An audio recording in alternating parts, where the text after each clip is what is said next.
Dandruff ఈ మధ్య కాలంలో చాలా మంది ఫేస్ చేస్తున్నారు. నాకు కమెంట్స్ వస్తున్నాయి, డిఎమ్స్ వస్తున్నాయి డాండ్రఫ్ గురించి టిప్స్ చెప్పమని. సో ఈ వీడియో మీ అందరి కోసమే. Hi, this is doctor Rasagna, homeopathic physician. First, dandruff అనేది ఒక ఫంగస్ వల్ల వస్తుంది, మెలాసిజియా అనే ఫంగస్ వల్ల. ఈ మెలాసిజియా ఫంగస్ వల్ల వచ్చిన వాళ్ళకి మీరు ఎక్కువగా ఆయిలింగ్ పెడితే, అంటే ఎక్కువసార్లు ఆయిల్ పెట్టినా, అలానే ఆయిల్ పెట్టి ఎక్కువసేపు ఉంచినా, ఈ ఆయిల్ అనేది ఈ ఫంగస్ కి ఫుడ్ లాగా మారి ఈ ఫంగస్ అనేది ఇంకా పెరుగుతుంది.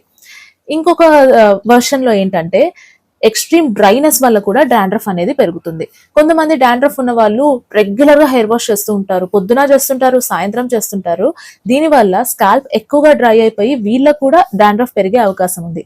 సో ఎక్స్ట్రీమ్ ఆయిలింగ్ వల్ల కూడా పెరుగుతుంది, ఎక్స్ట్రీమ్ డ్రైనెస్ వల్ల కూడా పెరుగుతుంది. ఈ రెండు ఎక్స్ట్రీమ్ గా లేకుండా చూసుకోండి. సో మీడియం గా ఉండాలి ఏదైనా. అంటే మీరు హెయిర్ వాష్ చేసుకోవాలి అనుకుంటే వారానికి 2 సార్లు నుంచి 3 సార్లు మాత్రమే చేసుకోండి. 3 సార్లు ఎందుకంటే సమ్మర్ లో కొంచెం స్వెట్ ఎక్కువ పడుతూ ఉంటుంది కాబట్టి అప్పుడు అవసరం అవుతుంది. అది కూడా పొగలు గక్కే నీళ్ళతో, వేడి నీళ్ళతో చేసుకోకుండా చక్కగా గోరువెచ్చని నీళ్ళతో కానీ చన్నీళ్ళతో కానీ షాంపూ చేయడం అనేది చాలా మంచిది. షాంపూస్ కూడా మార్కెట్లో అవైలబుల్గా ఉన్న యాంటీ డాండ్రఫ్ షాంపూస్, అన్ని హార్ష్ కెమికల్స్తో ఉన్న షాంపూస్ అసలు మీకు తగ్గించవు డాండ్రఫ్, ఇంకా ప్రాబ్లం పెంచుతాయి.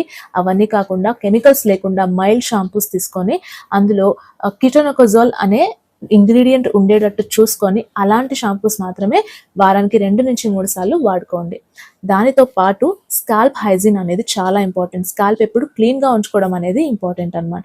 సో ఈ టిప్స్ అన్ని ఫాలో అయితే మీ డాండ్రఫ్ ఇంకా ఉండదు. మీరు మన పేజ్ని ఫాలో అవ్వండి, అలానే అందరికీ షేర్ చేయండి. Thank you.